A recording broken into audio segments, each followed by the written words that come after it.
There exists a psychological chamber inside every human being, a room they never enter because the door has no handle on the outside.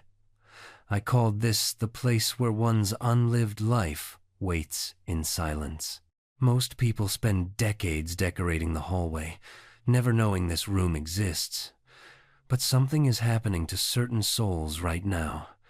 They're hearing a sound from behind that wall, a knocking. Not from the outside trying to get in, but from the inside trying to get out. If you've felt recently that your old self is suffocating, that your patience with mediocrity has evaporated, that you're irritated by your own compromise, you're not breaking down, that knocking, it's your power, asking for permission to be born. Let me tell you what I've come to understand after decades of sitting with human suffering, with confusion, with people who looked successful on the outside but felt hollow on the inside. This work I do, this careful listening to what people cannot say out loud, has taught me something that the world desperately needs to hear but constantly refuses to accept. Your discomfort is not your enemy. Your restlessness is not a character flaw. That terrible feeling that you're living the wrong life, that you've somehow gotten off track, that the person in the mirror is a stranger performing a role you don't remember auditioning for, that feeling is not evidence that something is wrong with you. It's evidence that something is finally going right. You see, I've watched this happen hundreds of times now. A person comes to me, and they're apologizing before they even sit down. "I'm sorry to waste your time," they say. "I know I should be grateful. I have everything I'm supposed to want. The job, the marriage, the home, the life that looks good in photographs. But I feel nothing. Or worse, I feel like I'm suffocating. Like I'm watching my own life happen from behind glass." And they look at me with such shame, as if this feeling is proof of their inadequacy. Proof that they're broken or ungrateful or fundamentally flawed.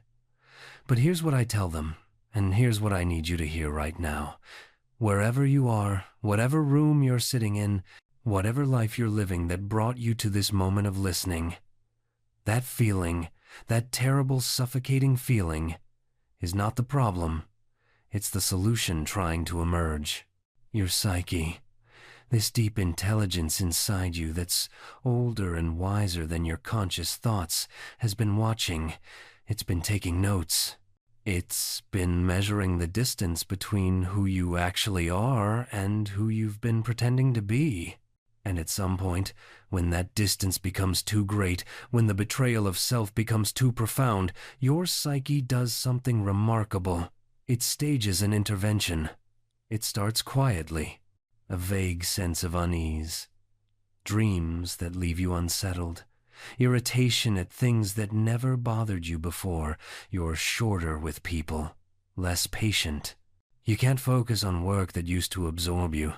You sit in meetings and think, what am I doing here? You lie next to someone you once loved and feel like you're on different planets. You look at your calendar full of obligations and feel a wave of exhaustion so profound it frightens you. And you think, what's wrong with me? Everyone else seems fine.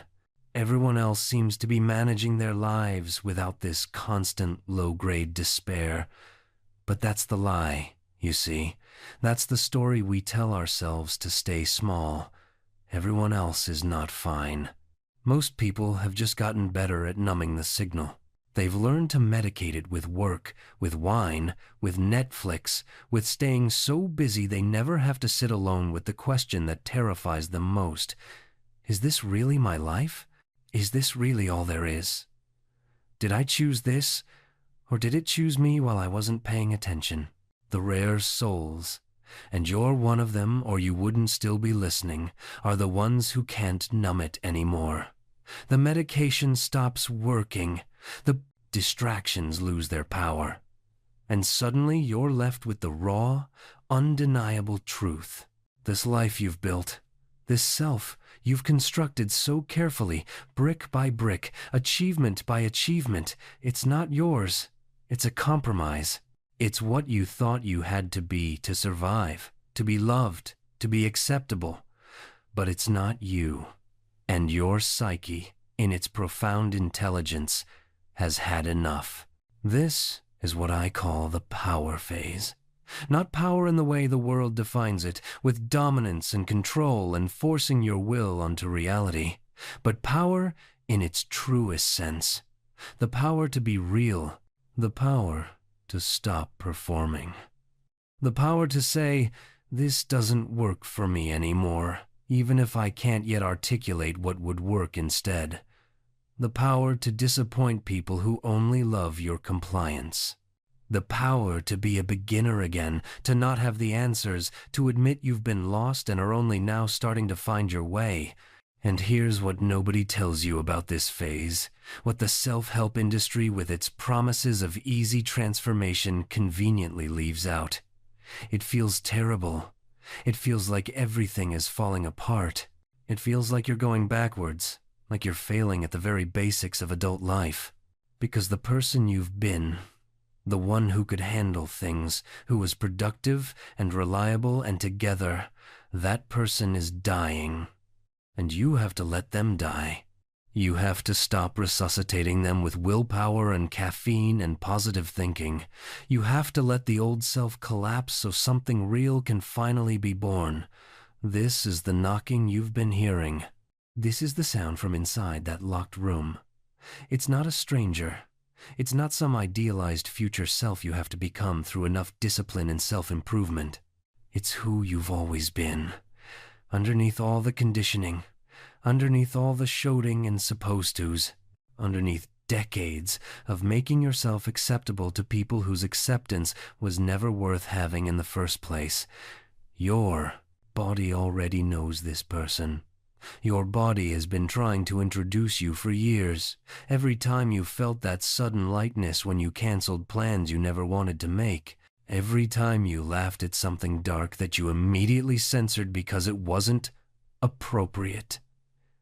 Every time you felt most yourself in a moment you couldn't quite explain to anyone else. These weren't moments of weakness. They were moments of truth. And here's what makes this particularly difficult in our current age. We've built an entire economy around keeping you from this recognition. I'm not speaking metaphorically. There are industries, billion-dollar industries, whose entire existence depends on you never quite arriving at yourself. The self-help industrial complex doesn't want you to find yourself. It wants you to keep looking. The wellness industry doesn't want you well. It wants you perpetually 3 steps away from wellness, always purchasing the next thing that will finally get you there. The optimization culture doesn't want you optimized. It wants you optimizing forever, running on a treadmill that speeds up every time you think you're gaining ground. Because here's what they understand that they'll never tell you. A person who has found themselves, who has stopped performing, who has reunited with that original self, that person is not a good consumer. That person doesn't need the endless parade of solutions to problems they wouldn't have if they just stopped pretending in the first place. I watch this with my patients constantly. They come in exhausted not from living, but from the labor of being someone else.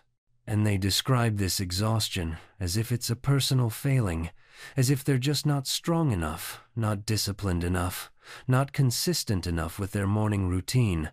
But the exhaustion isn't the problem. The exhaustion is the symptom. It's your psyche's emergency brake. It's your unconscious saying, I cannot continue to carry this performance another day. You know what's not exhausting? Being yourself. Your authentic self requires no effort because it requires no translation. There's no gap between what you feel and what you express, no calculations about how something will be received, no endless internal PR department spinning everything before it leaves your mouth. Children understand this intuitively. Watch a child when they're deeply engaged in something they love. They can go for hours without even noticing time passing. That's not because they have more energy than adults. It's because they haven't learned yet to divide their energy between being and performing being. And then we socialize them. We teach them to sit still, to be quiet, to share even when they don't want to smile at Aunt Margaret who makes them uncomfortable. We call this maturity, but often what we mean is you're learning to abandon yourself in service of social smoothness. Some of this is necessary, yes. We live in society. We develop an ego, as I've described, to mediate between our authentic impulses and external reality. But somewhere along the way, for so many of us, the ego stops being a mediator and becomes a dictator. It stops translating and starts censoring. It stops protecting the self and starts imprisoning it. And you live like this for years, maybe decades. You become successful at being this other person. You might even become very successful, get the career, the relationship, the life that this performed self was supposed to get. But there's this strange emptiness to it all, isn't there? You achieved the thing, but you don't feel the way you thought you'd feel. You got the approval, but it doesn't satisfy the way you imagined. You built the life, but you feel like you're watching someone else live it. This is the paradox of the defended self.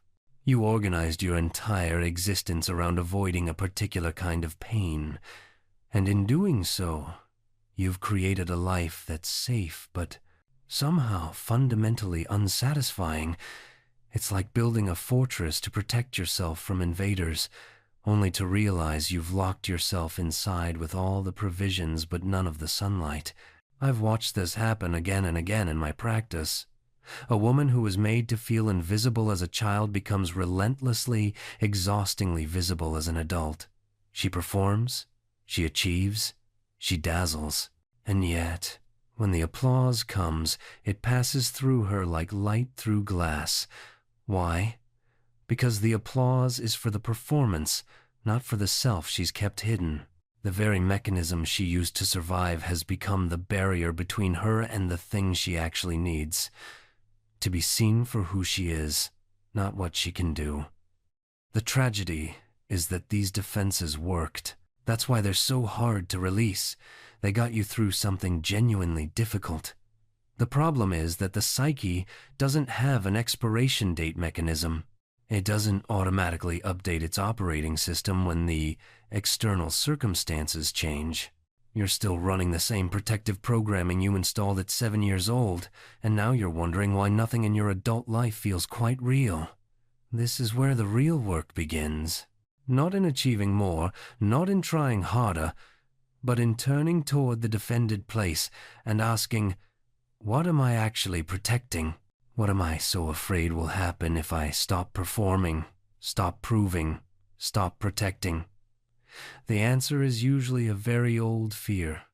The fear of abandonment, of humiliation, of being exposed as fundamentally defective or unworthy. These aren't rational fears, you understand. They're primal, they're archaic. They belong to a time when being rejected by the tribe meant death. But the psyche doesn't make that distinction. To your unconscious, the threat of emotional abandonment feels identical to the threat of annihilation. So you keep performing, you keep building, you keep defending. And the life you construct becomes more and more elaborate, more and more impressive, and somehow more and more hollow. Because you're not living from the center of yourself. You're living from the defensive perimeter. Here's what makes this particularly insidious. The defense becomes your identity. You don't just have times a strategy for managing vulnerability. You times become times the strategy. The performer doesn't just perform. She times is times the performance. The achiever doesn't just achieve. His times worth times is his achievement. The rescuer doesn't just help others. Her entire sense of self is constructed around being needed. Try to strip that away, and it feels like death. It feels like you're being asked to dissolve yourself entirely. And in a sense, you are. You're being asked to release the false self, the defended self, the adaptive self, so that something more authentic can emerge. But that process requires you to pass through a kind of psychic nakedness that feels absolutely terrifying. I remember a patient, a man who'd built an empire, who sat in my office and wept because he realized he had no idea who he was without his work. No idea. Strip away the titles, the achievements, the external validation, and there was just void. Not because he was empty, but because he'd spent 50 years exiling parts of himself that didn't fit the successful narrative. The sensitive part. The uncertain part. The part that wanted connection more than conquest. The defended life always extracts this price. And do you know what is most remarkable? It is not that we defend. It is that we defend against precisely what we most deeply need. The woman who craves intimacy erects walls of perfectionism times I cannot be loved unless I am flawless times, guaranteeing that no one ever reaches the imperfect, authentic self that actually yearns to be known. The man who hungers for recognition sabotages every success, because somewhere in his unconscious architecture he has decided he does not deserve to be seen. The child within who wanted simply to exist, without performance, becomes the adult who cannot rest, cannot be still, cannot ever feel that their existence alone without achievement, without utility, without constant proof is enough. We become our own most sophisticated jailers. I have watched this self-imprisonment across thousands of hours, thousands of confessions. The defenses, you see, were once survival. The child who learned to be invisible when father drank, this was wisdom. The adolescent who armored their heart after the first betrayal, this was necessary. But then, something tragic occurs. The threat passes, the war ends. Yet the soldier remains in the trenches, firing at shadows, unable to believe that peace has come. The defense times ossifies asterisk. It becomes not a strategy but an identity, not a tool but a prison. And here is the cruelest irony, the one that might disturb you most. The very mechanisms we develop to protect the self eventually become the primary threat times to times the self. The walls built to keep danger out now keep life out. The emotional numbness that once protected us from overwhelming pain now prevents us from feeling joy. The hypervigilance that saved us from childhood chaos now exhausts us, scanning for threats in every peaceful moment, unable to ever truly rest. We survive the original wound only to spend our lives bleeding from the bandage itself. Let me give you something quite specific. There is a defense I encounter. With such frequency it might be considered epidemic in modern life. What I call the times defense of perpetual becoming asterisk. The individual who is always in preparation, always improving, almost times ready to truly live. I will pursue my passion after this promotion. I will open myself to love when I am more emotionally healthy. I will create, travel, risk, lifetimes, once I have achieved sufficient security, wisdom, fitness, wealth, healing. You see the mechanism? It presents itself as ambition, as responsibility, as self-improvement. But beneath, it is profound avoidance. The perpetual becoming is a defense against the terror of times, being times of showing up imperfect, of risking rejection, of discovering that the idealized future self you have imagined might not protect you from life's inherent vulnerability after all. The dream of who you will become functions as a shield against the risk of discovering who you already are, and time is the collaborator in this defense. Time whispers, later, when you are ready, when circumstances align, when you are worthy, But I must tell you something you already know but cannot bear to acknowledge. The feeling of readiness you await, it does not arrive. You do not one day wake feeling suddenly adequate, suddenly brave, suddenly unafraid. That day is a fantasy, a carrot dangled before yourself to justify remaining frozen. Readiness is not discovered. It is decided. But the defended life resists this decision with remarkable creativity. And what fascinates me most is how culture itself, your culture especially, has erected elaborate structures that times legitimize times and even celebrate certain defenses, making them nearly impossible to recognize. Your cult of productivity, for instance. Your glorification of busyness. When was the last time someone asked you, "How are you?" and you replied, "Busy," as though this were a badge of honor, a marker of your worth? This is not merely poor conversation.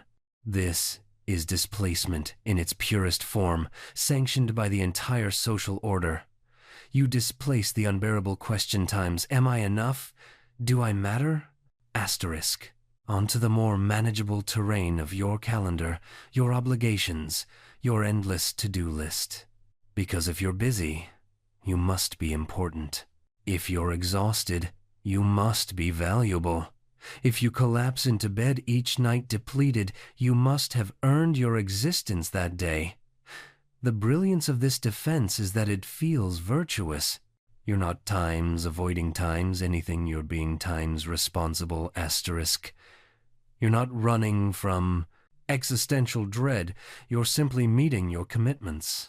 The defense disguises itself as adult functioning, and your entire economic system rewards this disguise with promotions, praise, and the hollow promise of future rest that never actually arrives. And here's what truly unsettles me. You know at some level that this is absurd. You mock your own exhaustion in your memes, your social media, your comedy. You share articles about burnout while simultaneously bragging about how little you slept. You recognize the trap while reinforcing its walls.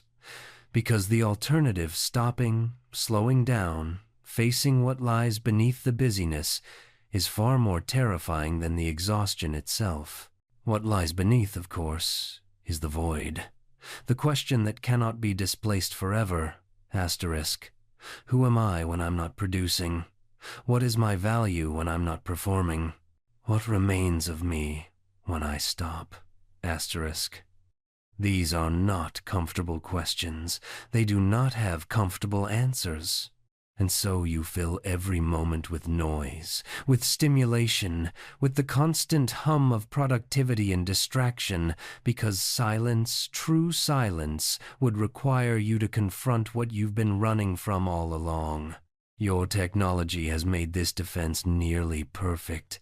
There is always another notification, another email, another video, another scroll. The gaps where unconscious material might surface are immediately filled. You've engineered an environment where sublimation has become mechanized, where every impulse can be immediately redirected into consumption, where introspection has become an endangered species. But the unconscious is patient. Infinitely patient. What you refuse to face during your waking hours will visit you in other forms. In your insomnia, your anxiety, your sudden tears during television commercials, your inexplicable rage at minor inconveniences, your physical symptoms that no medical test can explain. The body keeps the score, as they say in your time. But I said it first, in my own way. What you resist persists. What you repress finds expression. The only question is whether you will choose the forum, or whether your psyche will choose for you. And perhaps this is why you're still listening to me, a dead man from another century, explaining to you what you already know but cannot quite admit. Perhaps something in you recognizes that these defenses, however necessary they once were, however socially sanctioned they remain, are costing you something essential. Something you can't name but can feel slipping away with each passing year. You sense that there's a life you're not living, a self you're not inhabiting, a conversation you're not having with yourself, with others, with reality as it actually is rather than as you need it to be. And this is where the work truly begins, not with grand gestures or dramatic revelations, but with something far more modest and infinitely more difficult: honest self-observation. Not self-judgment, mind you. Not the harsh inner critic that tells you what you times should times be, but genuine, curious attention to what you actually times are, times doing, feeling, thinking in any given moment. This is harder than it sounds, because the moment you try to observe yourself honestly, every defense you've ever constructed rushes forward to protect you from what you might discover. Try it now. Ask yourself a simple question. What am I actually feeling right now? Not what you think you should feel, not what makes sense to feel. What do you times actually times feel? Many of you will notice something remarkable, a kind of blankness, a difficulty accessing the feeling itself.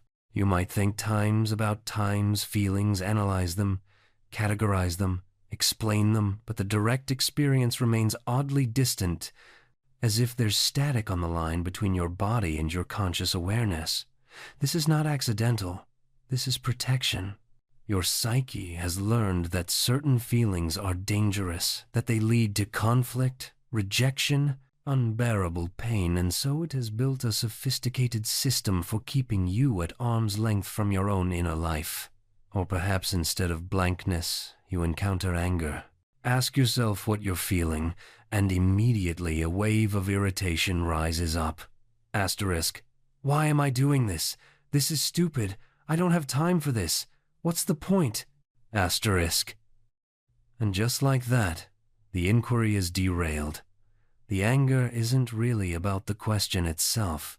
It's a guardian at the gate, warning you not to go further, because something painful lies beyond.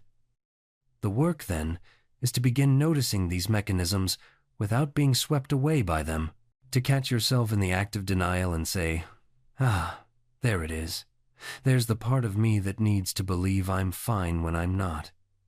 To notice the anger and say, interesting. What don't I want to feel right now that anger is more tolerable than? To sit with the blankness and say, what am I protecting myself from knowing? This requires tremendous courage, because you're essentially agreeing to feel things you've spent years learning not to feel. You're dismantling the very structures that have kept you functional, that have allowed you to get through your days without falling apart. And there's a real risk here, that you'll touch something so painful that you won't know how to contain it. This is why the therapeutic relationship exists, to provide a safe container for the unbearable. But even outside formal therapy, the principle remains. You must create conditions of safety before you can afford to know what you actually know. What might those conditions look like? First, time. You cannot do this work in the margins of an already overstuffed life.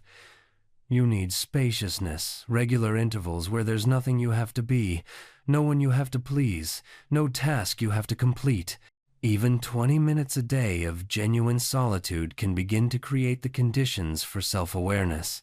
But it must be real solitude, not scrolling, not consuming, not distracting. Just you, with yourself, with whatever arises.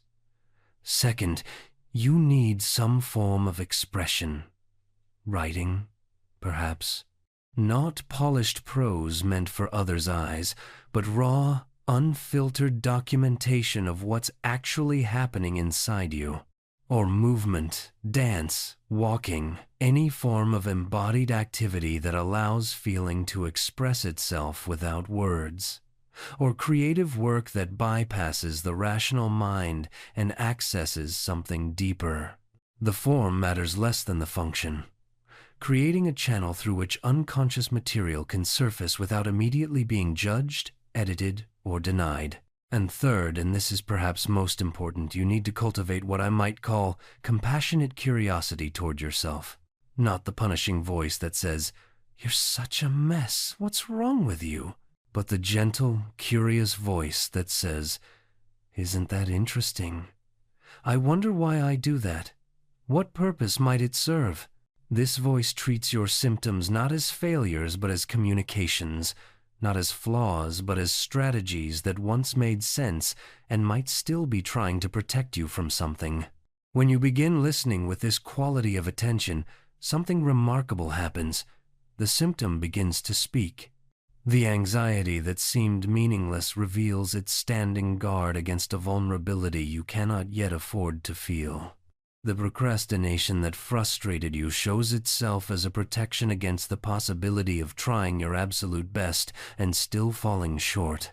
The relationship pattern that kept repeating whispers that it was easier to choose unavailable people than to risk being fully seen by someone who might actually stay.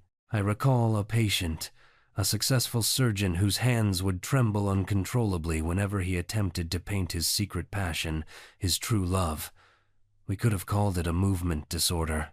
We could have suppressed it with medication. But when we sat with it, when we asked what it might be trying to say, a memory surfaced.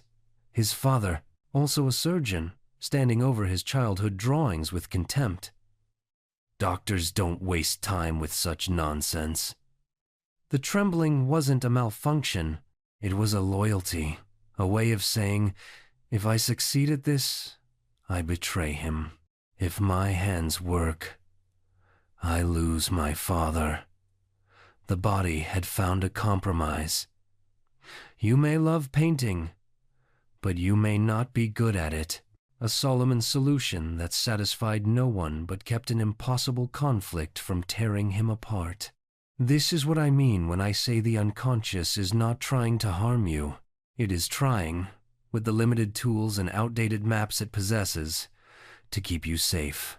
It is working with information from earlier chapters of your life, making decisions based on threats that may no longer exist but once were very real. The child, who learned that expressing anger meant abandonment, doesn't simply forget this lesson when they become an adult who rationally understands that not everyone will leave. The lesson lives in a different room of the mind, one that doesn't read updates or check current conditions. Your symptom is speaking a language from another time, and here is the delicate work. We must learn to translate it without dismissing it, to update it without shaming it. When the woman with the paralyzed arm finally could say, "I am furious with him, I wish he would die," the arm didn't suddenly work. That would be magic, and we are not magicians. But something shifted.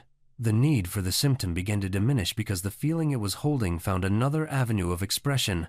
Words became possible where before only the body could speak. This is why insight alone, though necessary, is rarely sufficient. You can understand intellectually why you do something and still find yourself doing it. The knowing must travel deeper, must reach the place where the symptom was born. It must be felt, not just thought. Experienced, not just explained. This is the work that takes time, that cannot be rushed or bypassed, that our quick fix, culture finds so frustratingly slow. But consider what happens when we do rush, when we silence symptoms without listening to them. The anxiety suppressed with pills without exploration. The depression medicated without curiosity about what it might be responding to. The behavior controlled without understanding its function. I am not opposed to medication. Sometimes the pain is too great, the symptom too overwhelming, and relief must come first. But when relief becomes the only goal, when we treat symptoms as mere noise to be eliminated rather than signals to be decoded, we miss the opportunity for genuine transformation. I think of a woman I worked with years ago who suffered from obsessive hand-washing. She would wash until her skin bled, until she could no longer grip a pen, until the act consumed hours of every day. Another physician had prescribed medications to reduce the anxiety, and they did help the urgency lessen somewhat. But when we began to talk, when we explored the terrain beneath the symptom, something remarkable emerged. She had been a nurse during wartime. She had held dying soldiers, their blood on her hands, their lives slipping away despite everything she tried to do. She had survived. They had not. And somewhere in the depths of her unconscious, a terrible equation had formed. Her hands were instruments of death. They were contaminated not with germs, but with guilt, with the unbearable knowledge that she had lived while touching those who died. The washing was not random. It was ritual. It was penance. It was an attempt to cleanse herself of a responsibility she had never actually borne, but which her psyche insisted she carry. When we brought this into consciousness, when she could finally speak the unspeakable, I should have saved them. And I didn't. And I survived. The compulsion began to loosen its grip, not immediately, not magically, but gradually. Because now she understood what she was really trying to wash away. This is what I mean by symptoms as communications. The unconscious speaks in the language of the body, in the language of behavior, in the language of suffering. And when we silence that language without first learning to understand it, we lose precious information. We lose the opportunity to address not just the pain, but its source. Modern psychology, in its rush to quantify and categorize, sometimes forgets this fundamental truth. I see diagnostic manuals growing thicker with each edition, carving human suffering into ever smaller boxes, each with its own code, its own designated treatment protocol. There is value in this. Certainly, organization helps us communicate, helps us research, helps us identify patterns. But there is also danger. The danger is that we begin to treat the diagnosis rather than the person. We see major depressive disorder and reach for the standard interventions, forgetting that behind those words is a unique human being whose depression has a specific history, a particular meaning, a personal function within their psychic economy. Your depression is not my depression. Your anxiety tells a different story than mine. I remember a young man who came to me with what would now be called severe social anxiety. He trembled in groups, avoided gatherings, felt certain that everyone was judging him harshly. In our sessions, we traced this back to his relationship with his father, a cold, critical man who had made it clear that his son was a disappointment, that everything he did was insufficient, wrong, shameful. The young man had internalized his father's voice so completely that now everyone became his father. Every social interaction was another opportunity to be found wanting, to be exposed as the failure his father had always said he was.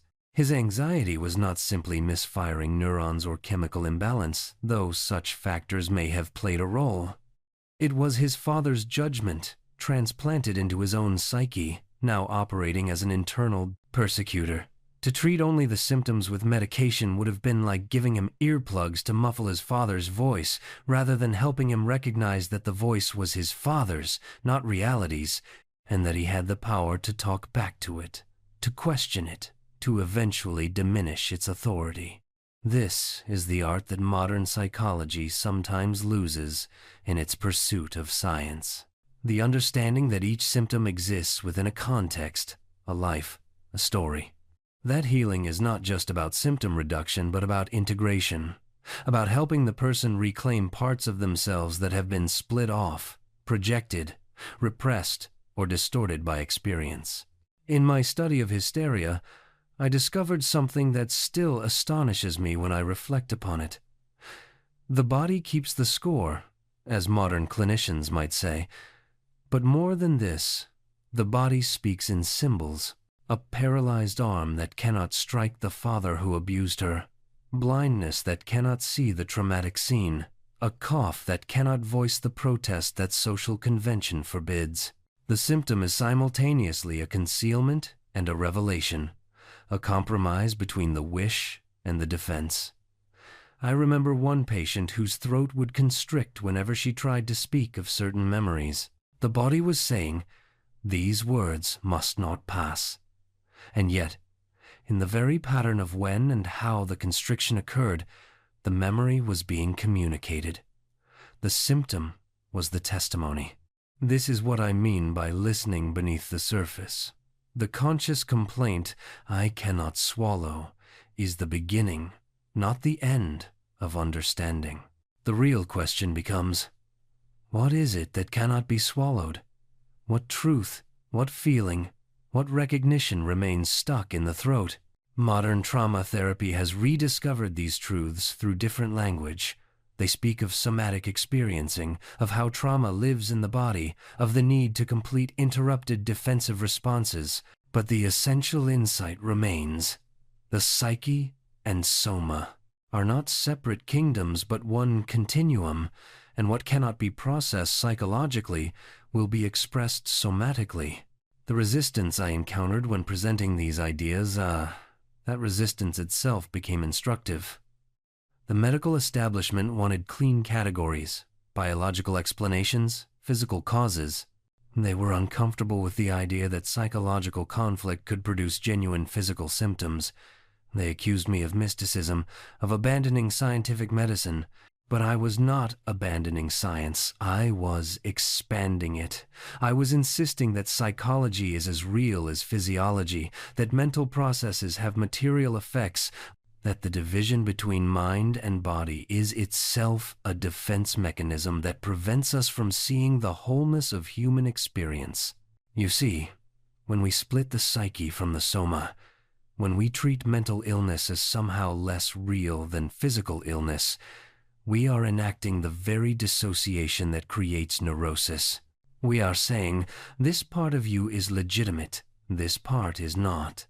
This suffering counts, this does not. It is a violence against the integrity of experience. The integrated approach I advocated then, and which depth psychology still advocates now, is radical in its implications. It suggests that healing cannot occur through medication alone, through behavioral techniques alone, through cognitive restructuring alone. True healing requires addressing the whole person within the whole context of their life and relationships. This does not mean medication has no place. I have always believed in using every tool available, but it means recognizing that a pill, however helpful in managing symptoms, cannot resolve the underlying psychological conflicts that generated those symptoms. It cannot restore meaning to a meaningless existence. It cannot repair broken attachments or integrate dissociated trauma. I think of the current epidemic of what you call depression, this vast numbing that afflicts so many in your prosperous societies. The solution offered is often pharmaceutical. Adjust the neurotransmitters, restore the chemical balance. And yes, for some this provides relief, enables function. But have we asked the deeper question? What is being depressed? What feelings, what truths, what vital energies are being pushed down and numbed? Perhaps the depression is not the disease, but the symptom. Perhaps it speaks of lives emptied of meaning, of authentic connection, of creative purpose. Perhaps it is the psyche's protest against conditions that violate something essential in human nature. The question then becomes, how do we live authentically in a world designed for the opposite? How do we recover what has been lost without romanticizing the past or retreating from the complexities of modern existence? There are no simple prescriptions here. I am not offering you a self-help formula or a 5-step program to happiness. What I am suggesting is something more difficult and more profound, a fundamental reorientation of how we understand ourselves and our relationship to the world. We must begin with awareness. Most people sleepwalk through their lives, following scripts written by others, pursuing goals they never questioned, avoiding thoughts and feelings that might disturb their comfortable illusions.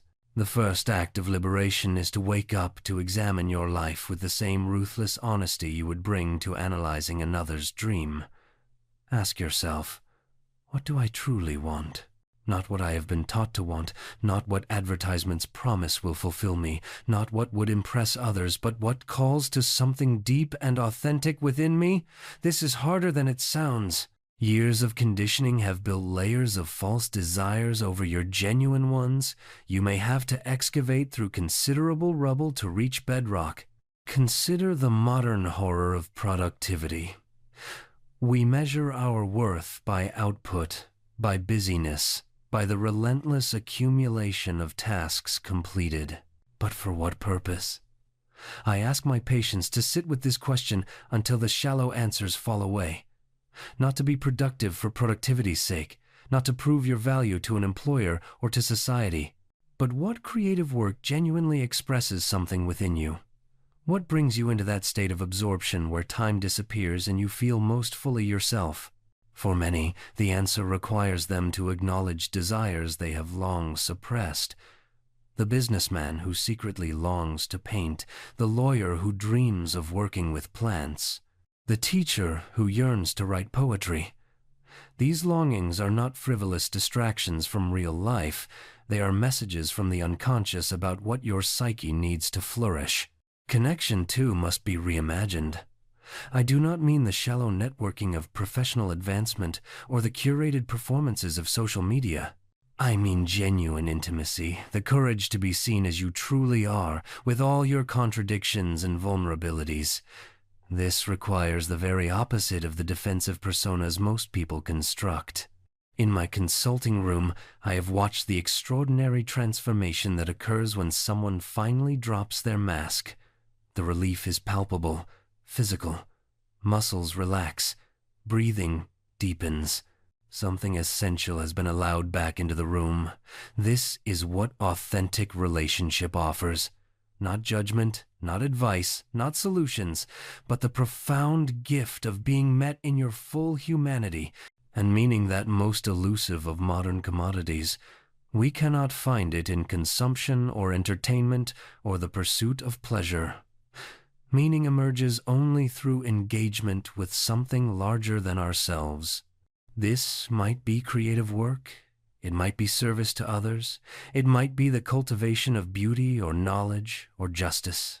The key is that it must connect you to what the philosophers called transcendence, some sense that your brief existence participates in something enduring. Our ancestors found this in religion. We must find it in whatever connects us to the depths of human experience, to nature, to art, to the great questions that have always haunted our species. None of this is easy. The social and economic structures that create our modern malaise will not cooperate with your liberation. You may have to make uncomfortable choices. You may have to sacrifice security for meaning, status for authenticity, comfort for growth.